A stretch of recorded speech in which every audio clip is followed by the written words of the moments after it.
Adab menuntut ilmu. Menuntut ilmu ni ada adab. Ada adab dia, ada akhlak. Maka wajiblah bagi diri kita, tuan-tuan perempuan ni semua bergelar penuntut ilmu. Bukan pelajar yang duduk di madrasah, bukan pelajar yang duduk di pondok, tapi mana-mana mereka yang duduk di dalam mana-mana majlis ilmu itu adalah penuntut ilmu. Jadi penuntut ilmu, meskipun di masjid, meskipun di surau, tuan-tuan perempuan ni adalah penuntut ilmu. Satu golongan yang dimuliakan oleh Allah Subhanahu wa taala, yang nak diberi kebaikan, yang nak diberi kebajikan, yang nak diterima amal ibadahnya, yang nak dimerdekakan oleh Allah Subhanahu wa taala nanti di hari kiamat daripada azab neraka Allah Subhanahu wa taala. Nabi sallallahu alaihi wasallam pernah bersabda, seandainya kamu ingin melihat orang-orang yang Allah taala akan merdekakan mereka daripada api neraka, lihatlah wajah-wajah orang yang menuntut ilmu. Tapi yang paling penting sekali niat kita. Baik. Jadi saya rasa dah maklum dah. Mungkin tuan imam ataupun ahli jawatan kuasa masjid dah maklumkan apa kitab yang saya nak baca. Kitab Risalah Tauhid itu. Jadi kitab katanya dalam proses lah. Dalam proses. Dah ada dah. Kitab dah ada. Dalam proses. Jadi sebaik-baiknya lah kena ada kitab lah. Seperti mana budak-budak sekolah di sekolah ada buat kitab, buat buku kita, masjid surau pun kena ada. Kita belajar sungguh-sungguh, tuan-tuan. Majlis ilmu ni bukan majlis main-main, kerana dia ada sangkut paut dengan ibadat. Allah Ta'ala tidak akan menjadikan alam ini yang bukan tujuan ibadat. Sebab itu siapa saja yang menuntut ilmu mesti bersungguh-sungguh menuntut ilmu. Bukan kita nak menunjuk-nunjuk kepada orang, bukan. Kalau seandainya niat kita belajar nak menunjuk-nunjuk agar dipanggil orang menuntut ilmu, dah itu sebenarnya niat kita dah dipesongkan. Jadi sungguh-sungguh, baik laki-laki baik perempuan, dapatkan naskah kitab, mesti kena ada kitab. Bersungguh. Mudah-mudahan kesungguhan kita yang tak sepertinya gini dipandang oleh Allah Subhanahu Wa Taala. Bersungguh. Seseorang itu menjadi mulia di sisi Allah sebab dia ada ilmu pada diri dia. Apabila dia memuliakan ilmu dalam diri dia, maka dia dimuliakan oleh Allah. Barang siapa yang meremeh-temehkan ilmu, maka dia direndahkan derajatnya di sisi Allah Subhanahu wa taala. Jadi kita belajar sungguh-sungguh kerana Allah sebagai bekalan akhirat kita. Alhamdulillah kita masih duduk lagi dalam suasana hari raya Aidil Adha ni. Alhamdulillah. Dan dalam masa yang sama ramai di kalangan sanak saudara kita yang dah tak ada dah, tak dapat nak mengecapi nikmat hari raya Aidil Adha ni. Tapi kita masih lagi diberi keizinan oleh Allah Subhanahu Wa Taala. Apapun Aidil Adha ataupun Aidil Fitri itu perayaan yang sementara. Kita kena ingat perayaan yang hakiki, perayaan yang sebenar-benarnya untuk orang mukmin adalah di hari kiamat. Kalau kita ingin meraih hari raya yang hakiki di hari kiamat ni, yang Allah janjikan bagi orang mukmin ni, kena ada persiapan yang betul.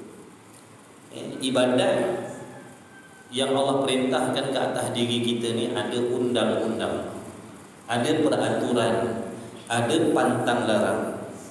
Jauhkan diri kita daripada menjadi orang yang beribadat serta melanggar undang-undang ibadat.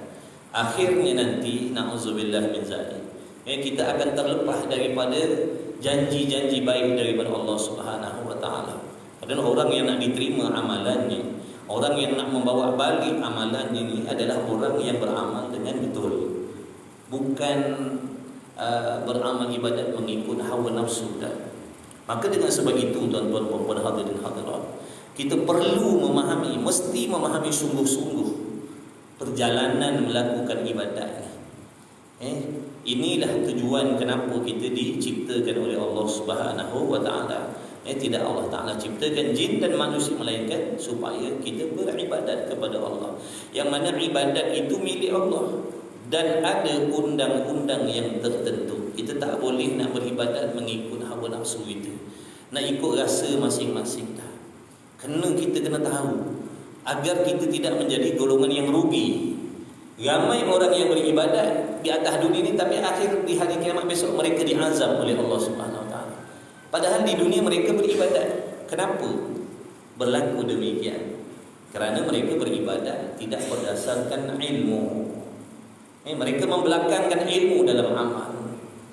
Contohnya, di antara perkara yang sangat-sangat penting dalam ibadah ini adalah akidah, pegangan kepercayaan kita kepada Allah Subhanahu Wa Taala. Ini menjadi pokok, ini menjadi dasar, ini menjadi tunjang.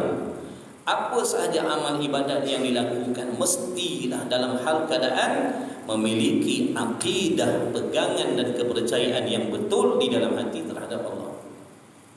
Baik. Bila disebutkan kepercayaan di dalam hati, terlalu banyak macam-macam pegangan dalam hati terhadap Allah. Ada yang betul dan ada yang salah. Berapa banyak akidah yang bercanggah dengan akidah ahli sunnah wal jamaah. Jadi bagaimana kita, tuan-tuan? Jadi kita gunakan akal fikiran kita pagi ni, merenung-renung, memikir. Sebelum kita mulakan baca kitab ni, nak bagi tahu berapa pentingnya ilmu ni. Kerana kita akan bersungguh-sungguh mencari sesuatu yang kita tahu kepentingannya. Contohnya duit. Orang semua tahu kepentingan duit atas dunia ini. Itu mempengaruhi tindak tanduk dan tingkah laku seseorang itu. Bersungguh-sungguh mencari duit pagi, petang, siang, malam. Kadang-kadang sampai membelakangkan Allah, sampai membelakangkan agama kerana terlalu rakus dengan mencari dunia tadi, mencari duit tadi. Kenapa jadi macam tu? Kerana dia faham duit tadi. Duit ni penting, kalau tak ada duit ni begini, kalau banyak duit begitu. Ini yang mempengaruhi.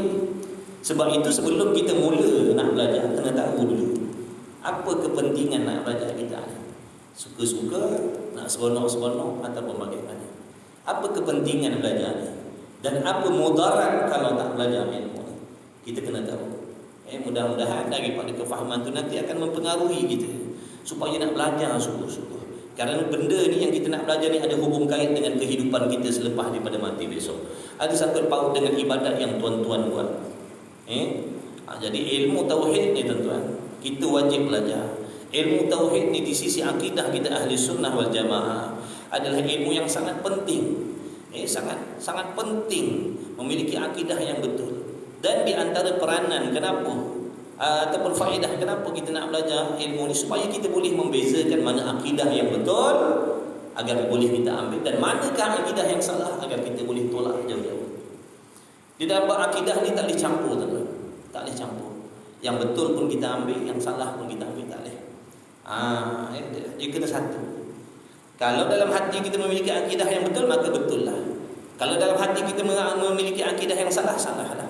Dia tak boleh campur. Dia tak boleh campur. Dengan sebab itulah wajib bagi diri kita memastikan sebelum ni, selama kita beribadat ni, kita dah faham ke belum tentang akidah yang sebenar. Tidak semestinya kita lahir di kalangan umat Islam kita dah faham Islam, dah faham iman tu, akidah ni. Akidah ni maksudnya iman, tuan-tuan. Pegangan dan kepercayaan dalam hati yang betul terhadap Allah, seperti mana yang dikhabarkan, yang diajarkan oleh Nabi sallallahu alaihi wasallam. Bagaimana kita nak mengetahui akidah yang betul kalau kita tak pernah ambil tahu? Macam mana kita nak tahu cara membaca Quran yang betul kalau kita tak pernah belajar Quran? Mustahil kita nak membaca Quran dengan betul kalau kita tak belajar ilmu Quran. Betul? Begitulah yang lain-lain, tuan-tuan. Begitulah yang lain-lain. Macam mana kita nak memiliki, nak mengetahui akidah yang betul itu bagaimana kalau kita tak nak belajar? Maknanya saya nak tegaskan, ramai akhir zaman yang orang tak nak belajar akidah, tuan-tuan. Orang tak pandang penting akidah. Sibuk beribadat tapi dalam keadaan tidak memastikan akidah mereka betul ataupun salah. Ketahuilah, sehebat mana pun ibadat yang tuan-tuan puan-puan buat, sebanyak mana pun ibadat yang tuan-tuan buat, sebesar mana pun korban yang tuan-tuan buat, haji yang tuan-tuan buat, umrah yang tuan-tuan buat, kalau seandainya akidah dalam hati tuan-tuan tak betul, semuanya jadi debu, tak akan diterima oleh Allah. Meskipun solat kita, solat ini berhimpun pelbagai jenis ilmu untuk nak mengesahkan solat kita. Fiqahnya, tauhidnya, tasawufnya, Qurannya. Jadi bagaimana kita nak melaksanakan solat seperti yang Allah suruh kalau kita tak nak belajar? Dengan sebab itulah hadirin hadirat rahimakumullah. Mana-mana apabila kita tu dipilih oleh Allah duduk dalam majlis ilmu ini, maknanya ini suatu pertolongan daripada Allah Subhanahu taala nak menyelamatkan diri kita, nak menyelamatkan ibadat kita, nak menyelamatkan diri kita nanti di hari kiamat daripada mendapat azab dan siksaan daripada Allah Subhanahu taala. Jadi saya nak mengajak tuan-tuan dan puan, belajar sungguh-sungguh. Bukan kerana siapa-siapa tuan-tuan, kerana akhirat kita, demi akhirat kita. Kita semua ni akan mati. Tak tahu berapa hari lagi saki-baki umur kita yang tinggal. Maka mulai saat dan ketika ini azam betul-betul nak belajar sungguh-sungguh. Pastikan ilmu fardu ain kita dah belajar sungguh-sungguh. Apa ilmu fardu ain? Belajar umur tak menjadi alasan tuan-tuan. Umur tak menjadi alasan. Meskipun sekarang umur kita 60, 70, 80 dah belajar. Tidak menjadi alasan. Tak ada syarat nak belajar ilmu agama ni. Tak ada syarat umur. Belajar sungguh-sungguh. Kita semak balik dalam diri kita. Adakah kita dah melengkapi mempelajari ilmu fardu ain ni?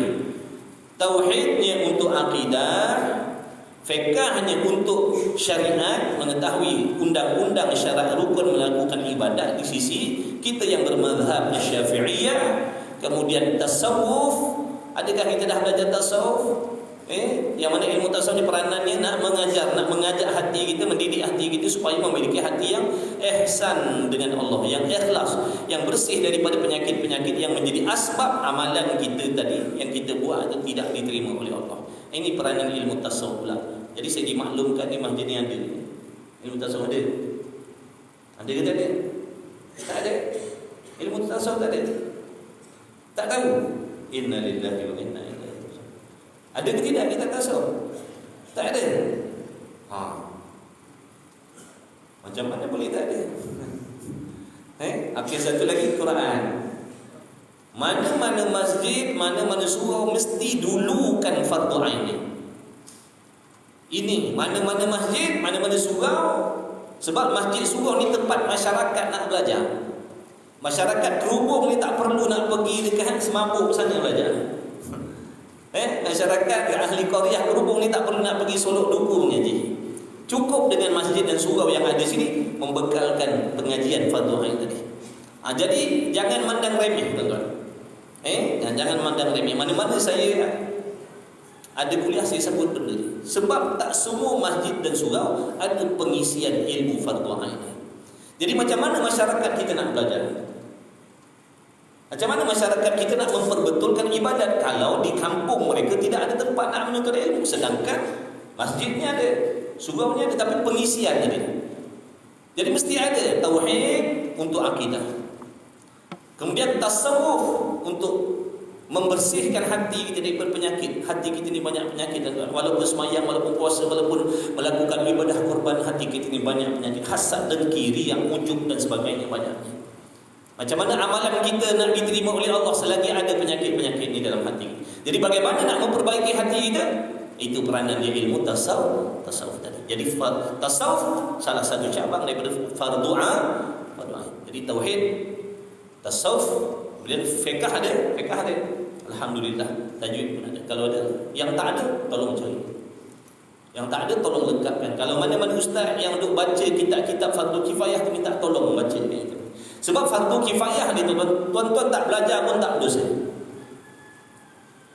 Ini salah satu cara. Maknanya cara masyarakat kita belajar. Kadang-kadang mereka mendulukan ilmu yang fardu kifayah dan membelakangkan fardu ain. Sebab fardu ain ni penting tuan-tuan. Fardu ain ni akan menceritakan asas yang sangat penting dalam nak meluluskan amal kita. Tapi bila kita belakangkan, kita dulukan yang cabang-cabang, kita dulukan yang ranting-ranting. Bukan saya nak sebut ilmu fardu kifayah itu tak ada faedah, dah ada faedah. Tapi cara belajar tu kalau mendulukan fardu kifayah daripada fardu ain, amal kita tetap akan salah. Tafsir belajar dah, hadis belajar dah, sirah belajar dah, mandi wajib tak betul-betul lagi. Padahal nak membetulkan mandi wajib ini ada dalam fardu ain, akidah dalam fardu ain.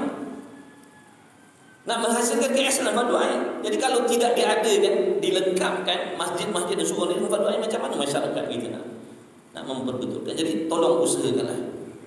Tolong usahakan. Kalau tak ada, tolong usahakan dapatkan. Bila dah lengkap masjid surau tadi dengan pengisian fardu ain, malam-malam lain, waktu-waktu lain isilah dengan yang lain. Nak sirah ke, nak mengaji taranum ke, ikutlah. Makna fardu ain ni mesti ada di mana-mana masjid dan surau. Jadi tolonglah, kalau tak ada tolong bincang-bincangkan, sebab nanti di hari kiamat ni masyarakat akan dakwa kita. Masyarakat akan dakwa kita, kenapa kami tak belajar sedangkan tempatnya ada, kenapa tak diadakan. Besok kita kena jawab tak? Baik kita cakap sekarang, perbaikan kita tujuan belajar nak perbaiki diri, betul? Salah satu nak mengaji ni, satu lagi kita kena buang ego kita. Pangkat jawatan kita atas dunia tak ada terlibat pun dalam kata ibadat ni. Kita sama saja di sisi Allah. Kita sama. Jadi kita sama-sama belajar ni niat nak perbaiki diri. Saling tegur menegur, saling menasihat menasihati. Ad-dinun nasihat, agama tu nasihat. Jadi daripada nasihat tadilah, nasihat ni hanya boleh diambil oleh orang yang beriman. Orang yang beriman dia boleh mengambil manfaat daripada faedah tadi. Adakan. Khususnya mana-mana ahli jawatan kuasa masjid, makna kena fikir benda-benda ni. Kena fikir benda-benda ni. Makna kerana Allah memberi tanggungjawab kepada kita, kerana Allah nak memuliakan kita. Kita menjadi asbab masyarakat lain mendapat ilmu. Maka segala amal ibadat, maknanya program-program pengajian yang diambil faedah daripada masyarakat, semua yang sampai pahala kepada kita kerana kita menjadi asbabnya. Begitulah sebaliknya, kalau kita yang dah diberi kuasa kemudian kita tak menggunakan maknanya kekuasaan kita tadi untuk menunaikan tanggungjawab, maknanya kita juga nanti akan dipersoalkan oleh masyarakat. Jadi insya-Allah, alhamdulillah, itu tanda-tanda bila Allah dudukkan kita majlis ilmu, kerana Allah nak baiki kita. Dah memang kita ni manusia, tuan-tuan. Kita ni tak akan sempurna sampai bila-bila pun. Yang sempurnanya hanya Allah. Baik, alhamdulillah. Jadi kitab saya boleh jadi saya ikut seorang kita. Yang lain on the way lah. Jadi dah maklum kuliah kita ni, kalau jadilah kira pagi ni testing pagi ni kira testing, nanti lepas nanti bincang balik lah, nak panggil, nak sambung ke ataupun pagi ni. Baik, jadi kitab ni dia cetakan baru, cetakan lama. Macam kat tuan tu catatan lama, cetakan lama. Risalah Tauhid, ada yang Jawi, ada yang Rumi. Saya nak tuan-tuan perempuan ngaji sungguh-sungguh. Saya tadi daripada Shah Alam macam sampai sini. Saya daripada Shah Alam tadi. Tu fikir tuan-tuan nak ngaji apa? Jadi ngaji sungguh-sungguh tu, saya nak semua di kitab. Tolong. Boleh tak? Kita ngaji kerana Allah, tuan-tuan. Sama-sama kita, insya-Allah. Sama-sama kita belajar sama-sama. Saya bukan alim, bukan tubuh, dah kita sama-sama muzakarah. Belajar sungguh-sungguh. Buang ego dalam diri kita. Buang ego dalam diri. Sisi Allah kita sama je, tuan-tuan. Kita sama, tua, muda, sama je. Yang membezakan kita sisi Allah, ketakwaan, kebersihan hati, ini yang membezakan kita. Ilmu yang diamalkan. Ada pun pangkat jawatan kita, tak ada jadi apa pun pandangan Allah. Bila nak mati besok, bukan nak bawa benda-benda tu, tapi amal yang diterima oleh Allah. Amal yang nak diterima oleh Allah tadi, amal yang dilakukan dengan cara yang betul, mengikut syarat-syarat. Ni di antara yang ilmu yang tuan-tuan belajar ni, di antara pelengkap syarat-syarat ibadat tadi. Meskipun sembahyang, puasa, zakat, haji, umrah dan sebagainya, buat baik pada mak bapak, buat baik pada suami, tunaikan tanggungjawab kepada anak bini, mesti memiliki akidah yang betul. Meskipun orang rumah kita, suri rumah, dia nak berkhidmat pada suami, bukankah khidmat dalam rumah tangga itu ibadat? Bagaimana Allah Ta'ala nak terima ibadatnya kalau akidahnya salah?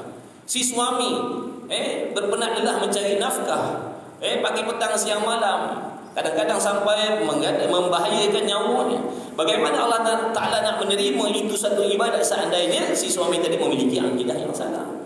Begitulah juga dengan solat. Kita membuat benda yang wajib, membuat benda yang sunat, meninggalkan benda yang haram, menjauhi benda yang makruh. Ini semua mesti dalam keadaan akidah yang betul. Lebih-lebih lagi saat kita nak mati besok. Ada orang kata kita ni kena belajar akidah ni sebab apa? Nanti kita nak mati nak pakai akidah yang betul. Oh, maknanya waktu nak mati saja kan?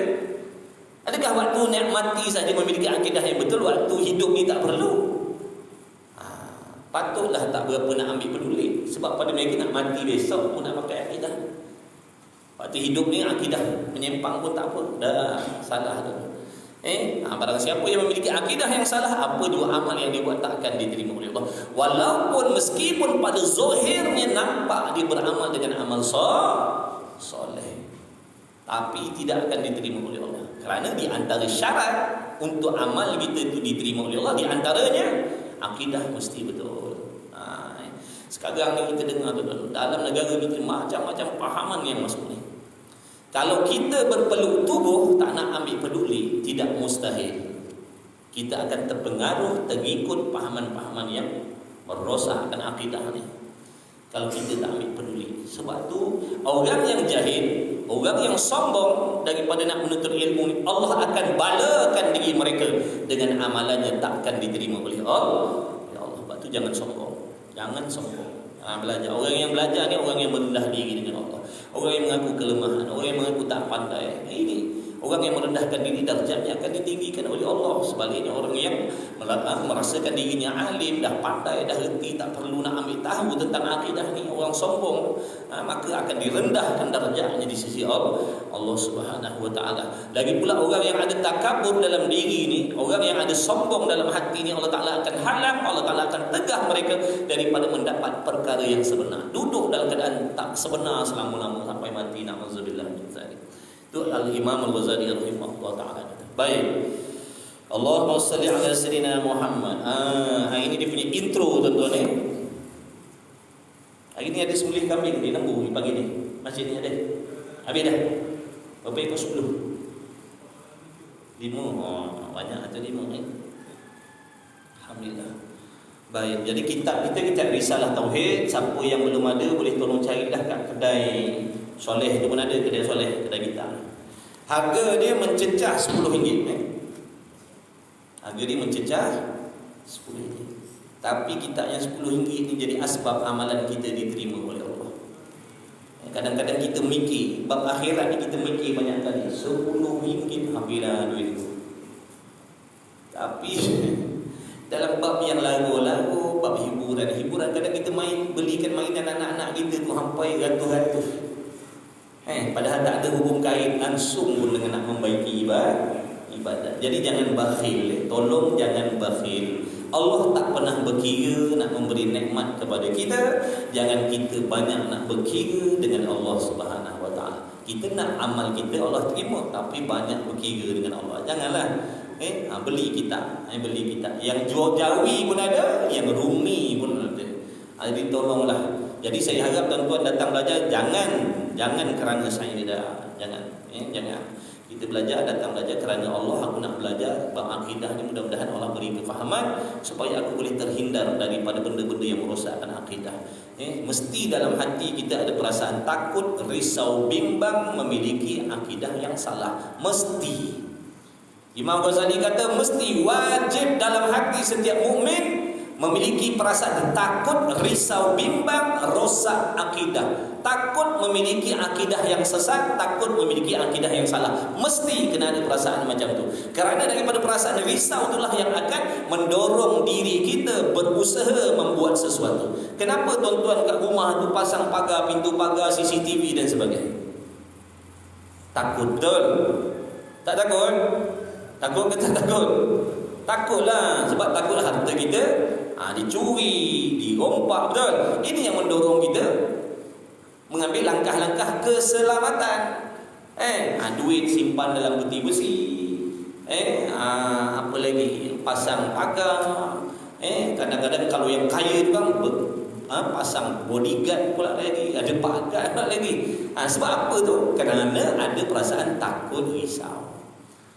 Tapi orang yang tak ada perasaan takut, risau, dia tak akan buat macam tu. Begitulah, demikianlah orang yang tidak ada perasaan takut, akidahnya rosak, akidahnya salah, dia akan berpeluk tubuh, dia tak akan membuat sesuatu. Dia orang yang risau, dia akan mengambil langkah, aku nak belajar. Takut selama ni aku memiliki akidah yang salah. Tak rugi kalau tuan-tuan belajar. Apa yang tuan-tuan pegang dalam hati selama ni betul seperti mana yang disebutkan dalam kitab, alhamdulillah. Kalau andai kata nanti bila belajar betul seperti mana yang tuan-tuan pegang dalam hati selama ni, tak apalah, alhamdulillah lah, baguslah. Tapi seandainya waktu kita belajar besok baru kita nampak, oh selama ni salah pegangan aku, ni ada peluang nak baiki sebelum mati. Jadi tak ada rugi belajar ilmu ni. Bukan kata rugi dah, tak rugi belajar. Kalau andai kata pegangan kita dah betul, alhamdulillah. Kalau salah baiki. Tapi kalau kita tak belajar, bagaimana untuk kita pastikan sama ada pegangan kita betul ataupun salah kalau kita tak belajar? Jadi pagi ni saya nak ajak tuan-tuan berfikir. Sebab ada orang kata aku ni bukan baru masuk Islam, aku ni lahir di kalangan hukuman Islam, aku ni mengucap la ilaha illallah, kenapa perlu aku nak belajar ilmu akidah ni? Kenapa aku nak kena belajar ilmu ni? Aku bukan orang yang tak ada akidah. Bukan bermaksud saya ajak tuan-tuan belajar ni nak mengatakan tuan-tuan ni memiliki akidah yang sesat dah. Na'udzubillah min dzalik, bukan. Tujuan kita belajar ni nak memastikan kefahaman kita tentang pegangan dalam hati tadi itu terhadap Allah, Rasul, hari kiamat dan sebagainya, benda yang bersangkut paut dengan rukun iman tu betul. Kalau kita belajar betul, alhamdulillah. Kalau bila kita belajar jumpa kesilapan dan kesalahan, maka baiki. Itu tujuannya. Ada orang kata, aku tahu kenapa nak belajar ilmu ni, aku bukan nak berhujah dengan orang, aku bukan nak berdebat-debat dengan orang, kenapa nak perlu belajar ilmu akidah tu? Kita belajar bukan untuk berdebat, kita belajar bukan untuk berhujah, kita belajar ni untuk jaga akidah. Meskipun tidak ada orang yang berhujah dengan kita masalah akidah ni, tetapi dalam hati kita ni seringkali dibisikkan oleh syaitan, dibisikkan oleh nafsu dengan bisikan-bisikan yang boleh mendatangkan keraguan dan kesangsian pada Allah. Bagaimana kita nak menolak benda-benda ni, tuan-tuan? Bagaimana kita nak menolak ni bisikan-bisikan yang masuk dalam hati kita daripada syaitan dan nafsu? Bagaimana kita nak tapis? Meskipun tak ada orang yang berpahaman sesat bahawa datang menghasut kita, tapi yang dalam ni kadang-kadang memikirkan benda yang macam-macam tentang Allah, membisikkan was-was yang tak sepatutnya dengan Allah, yang boleh merosakkan iman daripada yakin menjadi ragu-ragu dengan Allah. Jadi macam mana kita nak jaga ni tadi? Macam mana nak tolak ni? Macam mana nak jaga ni kalau kita tak ada ilmu? Baik. Jadi kitab ni namanya Risalah Tauhid, harganya RM10. Boleh dapatlah. Kalau kedai kitab tak ada kat Shopee ada, nanti boleh tanyalah JK Masjid. Boleh dapatkan kitab. Baik. Pertama-tama sekali tanda jadilah. Tanda jadi pagi ni kita baca, insya-Allah. Nanti tuan-tuan bincang baliklah, setuju ke nak teruskan kuliah ni ataupun bagaimana. Nanti maklumkan semuanya. Insya-Allah. Pertama-tama sekali mari kita menghadiahkan suratul Fatihah khusus kepada junjungan besar Nabi kita Muhammad sallallahu alaihi wasallam dan kepada tuan pengarang kita. Mudah-mudahan Allah Taala menambahkan lagi keberkahan dan keberkatannya dengan ilmu yang dituliskan dalam kitab Risalah Tauhid ini, insya-Allah, khususan li hadhihi niyyah al-Fatihah. A'udzubillahi minasyaitonir rajim. Bismillahirrahmanirrahim. Alhamdulillahirabbil alamin arrahmanir rahim maliki yaumiddin. Iyyaka na'budu wa iyyaka nasta'in. Siratal ladzina an'amta 'alaihim ghairil maghdubi 'alaihim waladdallin. Amin. Kuliah kita sampai pukul apa, tuan? 7.30. Tadi kita mula berapa? 6.30, 7.30. Mula 8. Dia tanyalah lain tempat lain ni. Kadang ada tempat tu dia ngam-ngam je. Kalau dia dah bantau surat, dia hantar surat itu waktu dah habis dia ada tempat je tu. Lebih kurang 1 jam lah lama-lama nak sarapan lagi macam-macam. Baik, insya-Allah. Baik, Allah sallallahu alaihi wasallam Muhammad. Yang ada kitab boleh tengoklah. Yang ada kitab boleh tengok. Allahumma salli ala sayyidina Muhammad. Bismillahirrahmanirrahim. Jadi kita boleh tengok muka surat 1, muka surat 1. Muqaddimah, kita baca muqaddimah tanda jadi, insya-Allah. Allahumma salli ala sayyidina Muhammad. Muka surat 5 tu, muka surat 5. Muka surat 5. Mabadi. Mabadi.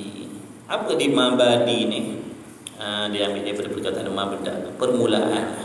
seri pembukaan ilmu tauhid.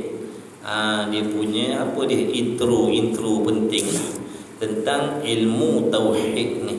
Ilmu tauhid kadang-kadang dipanggil ilmu akidah, kadang-kadang dipanggil ilmu sifat 20.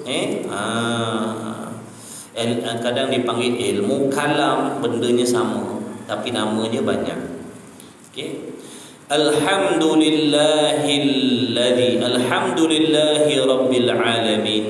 Wassalatu wassalamu ala sayyidina wa maulana Muhammadin sayyidil mursalin wa khatamin nabiyyin wa ala alihi wa sahbihi ajma'in.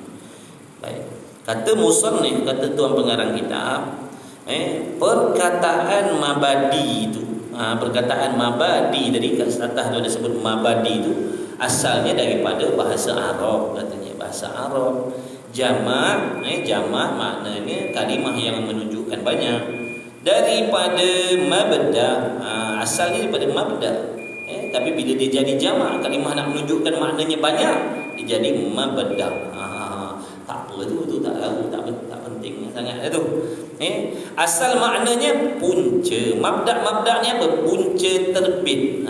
Punca mulanya terbit. Sebab maksudnya ialah keterangan yang ringkas ataupun tujuan sesuatu ilmu sebelum membaca ataupun belajar ilmu tu. Jadi sebelum kita masuk membicarakan secara khusus tentang ilmu tauhid, ilmu akidah ni, sebelum tu ada dia punya Allahumma salli ala sayyidina Muhammad, pendekatan awal lah, nak memperkenalkan supaya kita tahu apa benda yang kita nak belajar ni.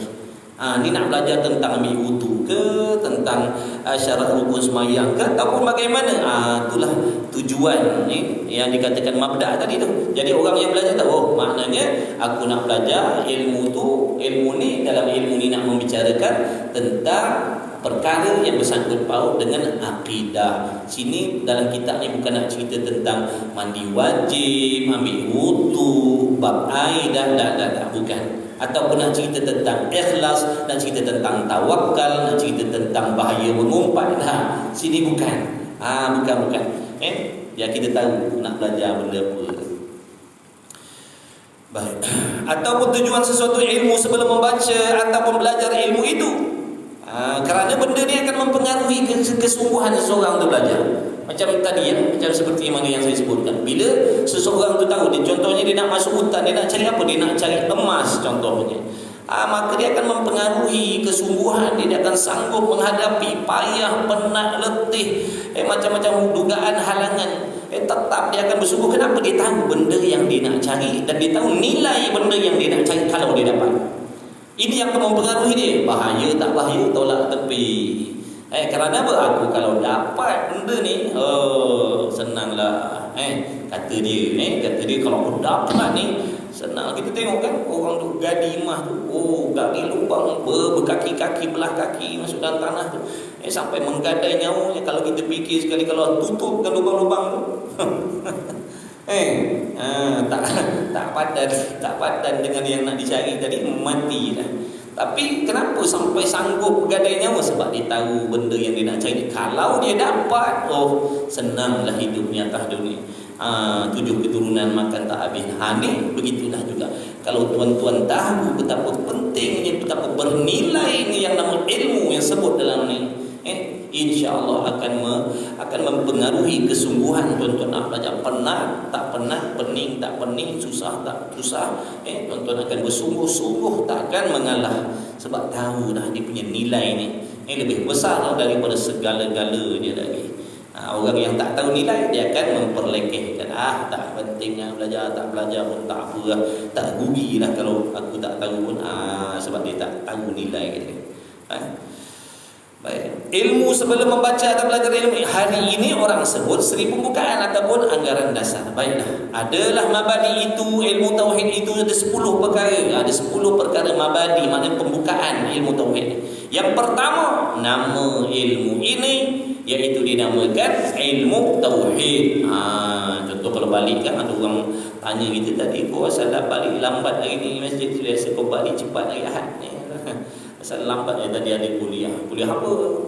Ilmu, belajar ilmu apa? Ilmu tauhid. Tu. Apa dia ilmu tauhid tu? Nanti lagi akan disebut bawah tu. Ilmu tauhid nama dia. Kenapa dipanggil ilmu tauhid ni? Kerana barang siapa yang mempelajari ilmu ni, belajar bersungguh-sungguh, belajar bersungguh-sungguh, istiqamah sungguh-sungguh, kemudian rajin mencatat. Satu lagi saya nak pesan, tolong buat catitan biar ada nota. Dia kata macam kat sekolah pula. Dah ini lebih daripada sekolah lagi tuan. Kena buat catatan, boleh, sebab nanti kat rumah boleh tengok sambil-sambil duduk, boleh tengok tadi boleh jadi kat masjid ni kita tak sempat nak ambil. Kena bersungguhlah, bersungguh tuan-tuan. Kena buat catatan. Ini kalau nak cepat dapat, siapa bersungguh dia lah lepas cepat dapat pada adanya. Kalau tak bersungguh boleh faham tapi boleh jadi lambat. Tak sama lah dengan orang bersungguh dengan orang tak bersungguh. Pada adatnya yang bersungguh lebih bersungguh, dia lebih cepat faham daripada yang tak bersungguh. Maka kita bersungguh-sungguh kerana Allah Ta'ala. Bersungguh-sungguh. Jadi tolong buat catatan nanti, buat nota, betul-betul benda yang tak pernah dengar hari ni kita baru dengar, tulis. Tulis nanti lama-lama faham lah. Di antara sebab kenapa orang kata susah belajar ilmu sifat 20 ni, sebab jenis belajar masuk kiri keluar kanan, masuk kiri keluar kanan macam tu. Jadi dia tak boleh ambil benda-benda yang kita sebut tu. Dia tak ambil peduli. Dia sekadar nak dengar macam tu. Memanglah boleh dengar dah. Tapi dia tak boleh nak ambil faham. Sebab tujuan dia tak nak fahamkan benda tu. Dia nak dengar je. Ini nanti bila sampai satu peringkat, masuk episod ke-20 ke, episod ke-21, nanti kita jadi blur. Apa benda ni, cerita pasal apa ni? Jadi dia macam tu. Bila dah blur nanti dia jadi bosan.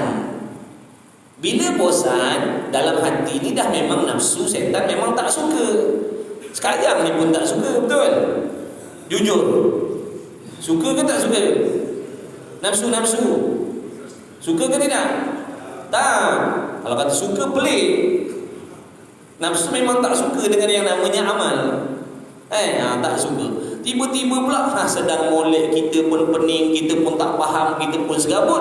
Dah memang daripada hari tu, daripada hari ni dia dah dendam dah, jangan belajar. Dia kata ini peluang keemasan. Dia kata buat apa aku nak belajar lagi? Daripada awal lagi tu sampai ke hari ni kan kau tak faham kan, kebuang masa. Rugi masa je, tak ada kedah, baik kau tak payah belajar lagi dah. Kita pun kata tak ya juga. Lama-lama tu yang banyak berhenti tu. Ni kita tengok malam ni, pagi ni kita tengok ni.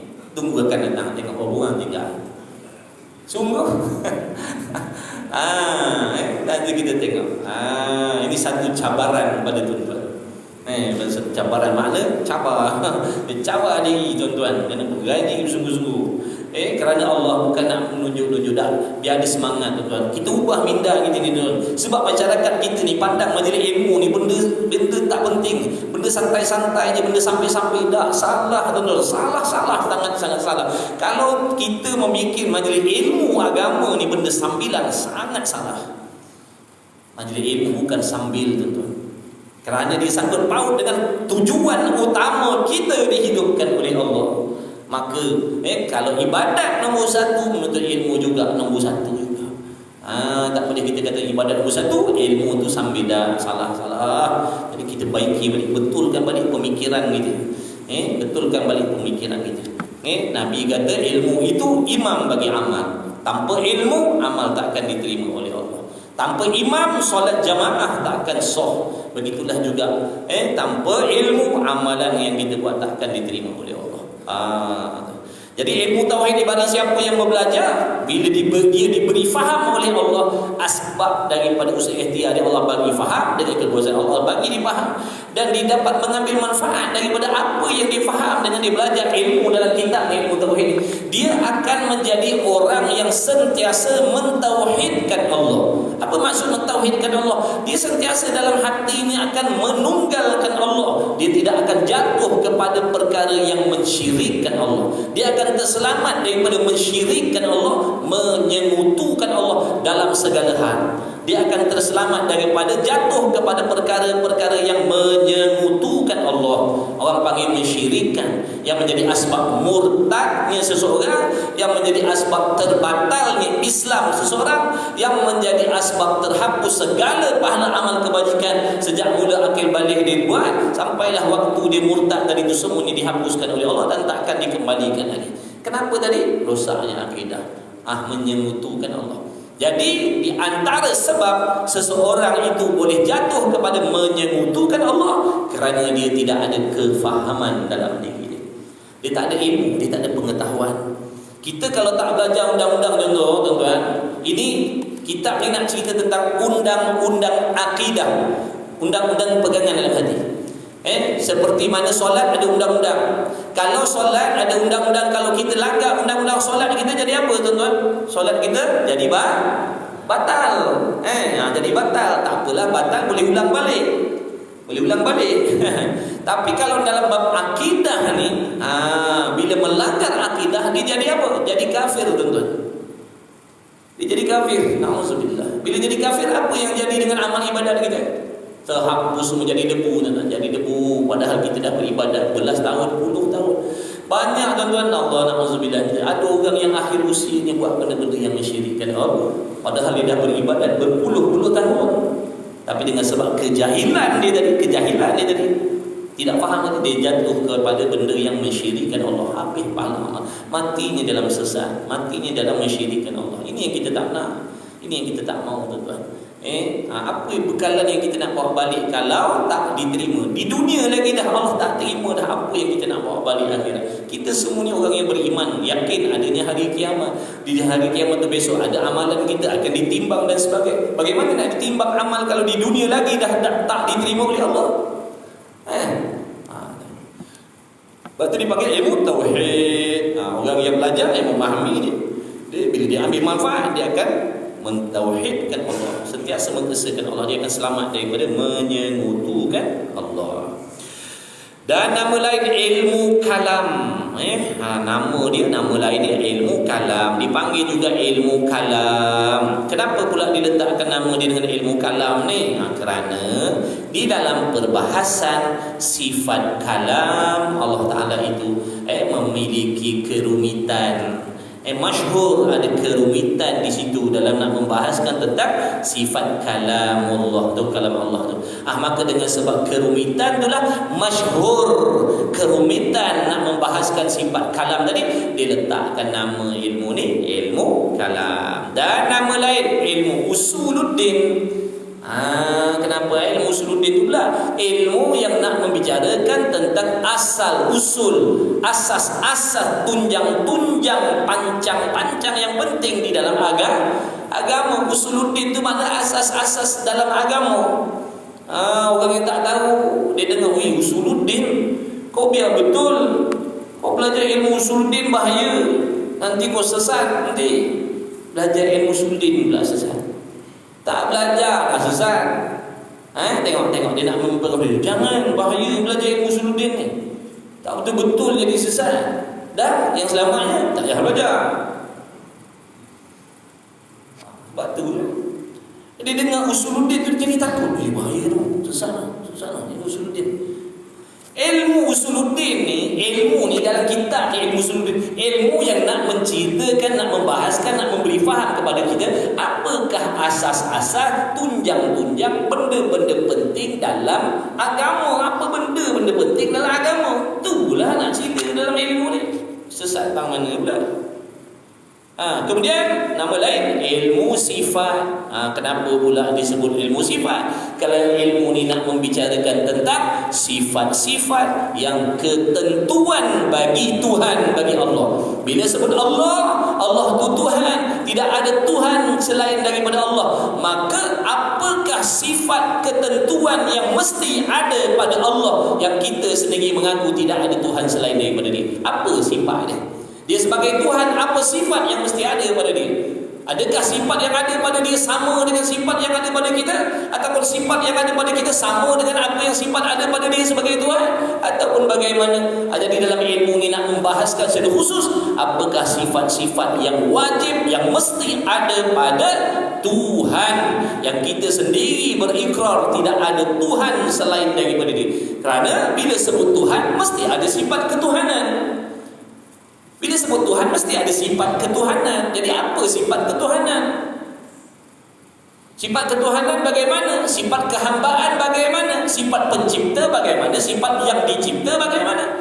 Kalau kita tak tahu, macam mana kita nak membezakan? Boleh jadi nanti barangkali boleh berlaku, tak mustahil, makna yang bukan sifat Tuhan kita letakkan pada Tuhan, yang sifat Tuhan kita nafikan. Ini di antara benda yang boleh menjadikan seseorang itu rosak akidahnya. Nampak tak ada? Kena tahu sifat tu. Bila kita mengaku tidak ada Tuhan melainkan Allah, baik, apa sifat Allah yang mesti ada pada Allah? Kenapa pula nak kena tahu? Sebab kita nak pegang. Dan jangan ditolak, jangan dinafikan. Sifat tu, kerana itu sifat Allah, jangan ditolak, jangan dikatakan tidak ada pada Allah. Dan apa pula yang bukan sifat Allah? Kenapa nak kena tahu? Supaya kita boleh jauhkan hati. Jangan diambil sifat tu dan diletakkan pada Allah. Nanti kita akan mensifatkan Allah tu seperti makhluk pula. Kemudian ilmu aqaid, nama lain ilmu aqaid, makna ilmu pengetahuan yang nak membahaskan, membicarakan tentang aqaid, pegangan ataupun simpulan iman dalam hati. Dan al-iman, dia letak juga ilmu aqaid dan iman. Iman-iman maksudnya apa tuan-tuan? Iman-iman ni bermaksud pegangan dan kepercayaan yang betul di dalam hati, itu iman.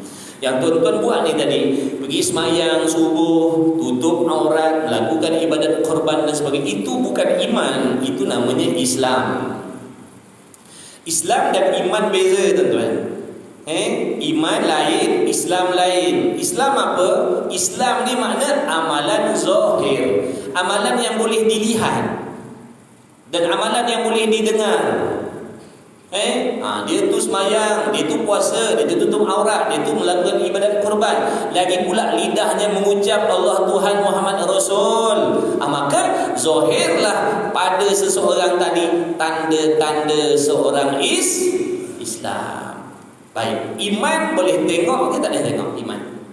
Iman tak boleh tengok. Sebab iman tu pegangan dalam hati, pegangan yang betul. Ada orang yang solat tapi tidak beriman dengan Allah. Ada orang yang solat tapi tidak beriman dengan Allah. Apa maksud? Dia solat macam biasa tapi memiliki akidah yang salah. Dia solat 5 waktu berjamaah, tapi rupa-rupanya dalam hati dia selama ini mengiktikadkan, makna memiliki pegangan yang salah terhadap Allah. Ini yang dimaksudkan tadi, solat tetapi tidak beriman dengan Allah. Orang yang macam ni Islamnya hanya di dunia sahaja. Adapun balik akhirat, itu cerita dia cerita orang kafir.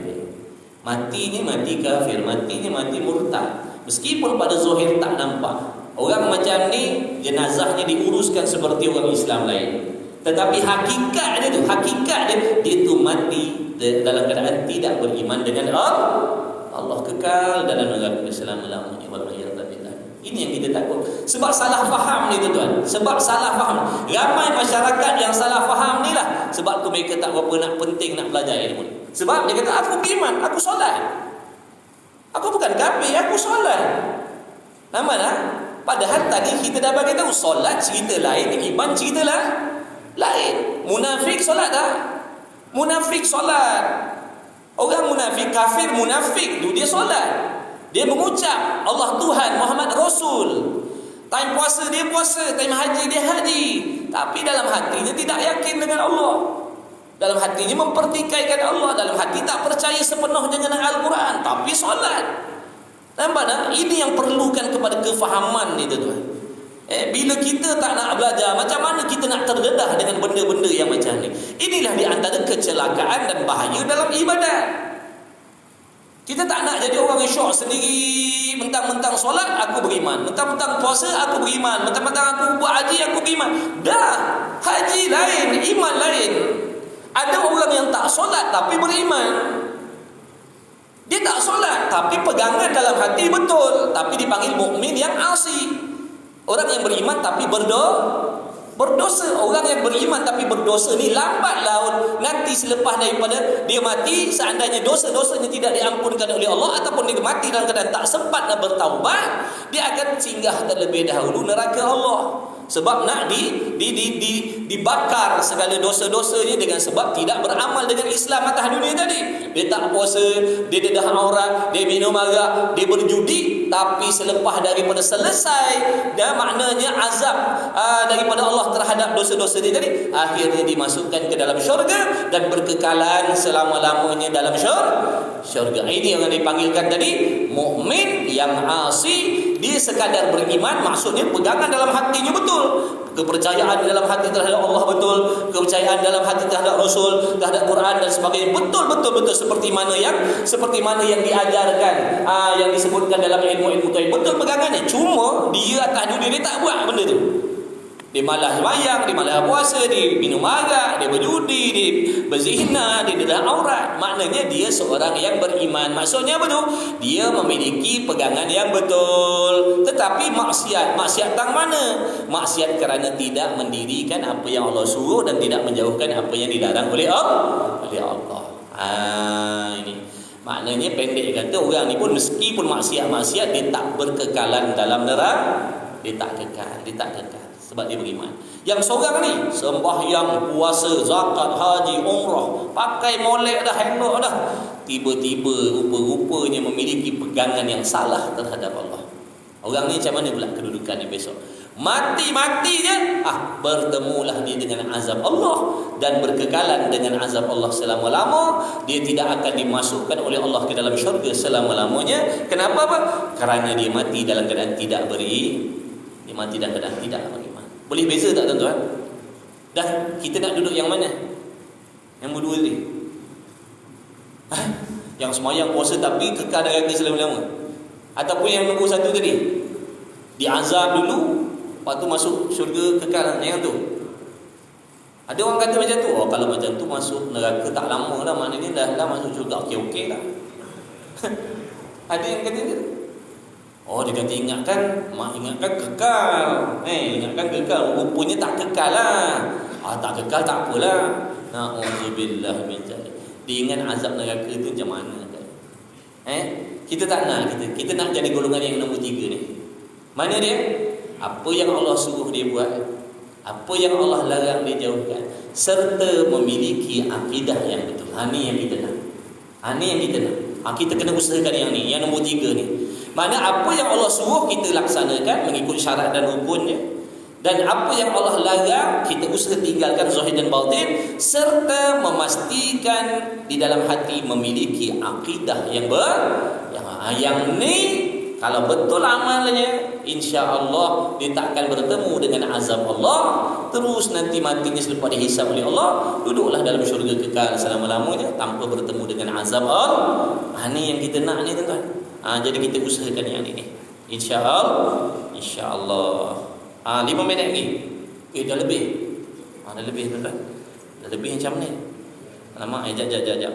Saya nak cari tempat berhenti mana ni. Nombor 2, ambil nombor 2. Dan tempat ambilannya itu diterbitkan daripada Al-Quran dan hadis. Kitab ni, ilmu yang ada dalam kitab ni bukan khayalan, tetapi ilmu yang diambil daripada apa yang difaham daripada Al-Quran dan hadis. Jadi kalau orang tanya tuan-tuan, mana datang hukum belajar ilmu tauhid ni wajib? Jawabnya, tidak ada di dalam Quran secara terang, tidak ada di dalam hadis secara terang, tetapi hukum wajib belajar ilmu akidah ni adalah daripada ijma' ulama. Itu jawapannya.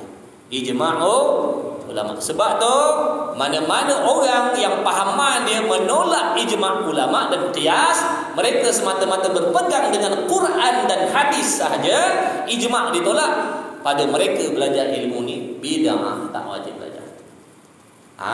Dia kata tak ada dalam Quran dalil belajar sifat 20, tidak ada dalam hadis dalil belajar sifat 20. Mana nak jumpa? Dalam Quran, dalam hadis memang tak disebut secara terang nyata, tapi hukum wajib belajar sifat 20 ni dikatakan fardu ain adalah di sisi ijma'u ulama. Jangan lupa tempat ambilan hukum hakam ni dalam Islam ni ada 4 tuan-tuan. Yang pertama sekali Quran, yang keduanya hadis. Bila tidak ada terang jelas hukum dalam Quran dan hadis secara terang-terang sebut dalam Quran dan hadis, di sinilah perlukan ijma' ulama ni. Katakanlah kita ni semua tuan-tuan, kita ni semua memiliki ilmu yang makna kemahiran dalam pelbagai jenis ilmu dalam agama Islam ni sampai martabat mujtahid tu, maka kita ni pakat-pakat berbincang, kita ni pakat-pakat bermusyawarah, berbincang, mengeluarkan buah fikiran masing-masing untuk memahami ayat-ayat Quran dan hadis tadi. Kerana di sini ada benda-benda yang tak nyata hukum dia.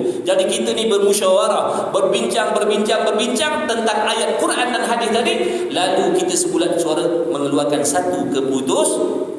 Inilah yang dikatakan ijma' tadi tuan-tuan. Hasil daripada apa tadi? Perbincangan tadi.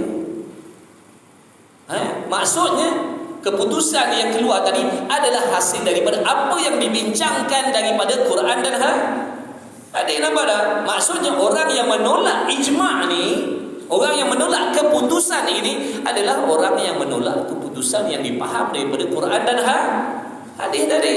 Faham tu? Kita kena tahulah serba sikit walaupun duduk kampung pun. Tak nanti kan kita kena hakal je tuan-tuan. Iya sungguh. Kena hakal kita. Dia kata, kenapa nak belajar ilmu tu? Nabi tak ada sebut pun. Bukan pandai-pandai ke? Dalam Quran tak ada sebut belajar tauhid ni, sifat 20 ni dalam hadis. Nabi pun tak ada mengajar sahabat sifat 20 ni. Kau pandai-mandai belajar. Kan itu dapat pula yang cakap tu kan mengajinya luar. Universiti lagi kita kan mudah nak termakan orang kampung dia mudah je. Ingat tu, ijma' ulama dan juga satu lagi qiyas. Ini 4 ni tempat ambilan hukum hakam dalam agama. Bukan dua saja, 4. Quran, hadis, ijma' ulama dan juga qiyas. Faham? Tuan-tuan kalau nak ambil ilmu, tanya tu guru tu. Tanya tu guru tu dulu. Sumber terbitnya hukum hakam dalam agama ni pada mana? Kalau dia kata Quran dan hadis sahaja, ijma' dah, Quran dah, jauhilah ni. Jauhi dia. Tak peduli siapa dia. Dia ada PhD, dia ada doktor, dia ada master, dia tugu pondok, dia pak kiai, dia pak lebay, pak apa. Bila tolak dua ni semata-mata Quran dan hadis, mana bukanlah. Nanti berlaku pelbagai pertembungan ni. Ini yang jadi bertembung ni sebab ni. Kunut tak payah, wirid berdoa, lepas wirid, lepas solat jangan amin ramai-ramai. Sebab dia pakai dua ni je. Dia tak jumpa dalam ijma' dan qiyas ni, dia tak jumpa. Itu banyak bertembung. Ni jadi masyarakat berkelahi ni. Nampak tak? Jadi hati-hati tuan. Bukan nak datang sini nak suruh tuan berkelahi dah. Nak baca kitab ni. Okey dah, cukup dah. Ni lebih berapa minit? Ingat, catat nanti. Tolak depan ni, tolak masuk. InsyaAllah tuan-tuan itu sajalah. Ini mukadimah lah tak terjadi insyaAllah. Tapi apa pun bincang balik, tengok macam mana. Saya tak kisah insyaAllah. Tapi harapnya begitulah. Mudah-mudahan kalau Allah Ta'ala izin, biarlah kita istiqamah, mengaji sungguh-sungguh. Mudah-mudahan usaha kita yang tak sepertinya ini dipandang oleh Allah, jadi asbab Allah Ta'ala pelihara amalan kita, pelihara akidah kita.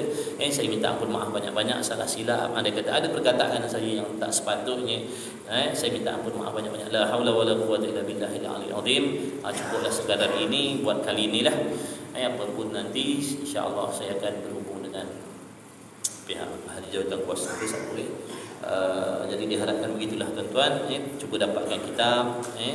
Mudah-mudahan saya doakan dengan keberkahan majlis ilmu kita pada pagi ini, sekalian yang hadir, tuan-tuan perempuan yang hadir, tidak terlupa, tidak terkecuali anak isteri kita yang di rumah, ibu bapa kita, adik-beradik kita, sahabat andai kita, kenalan-kenalan kita semuanya mendapat keampunan daripada Allah Subhanahu wa taala.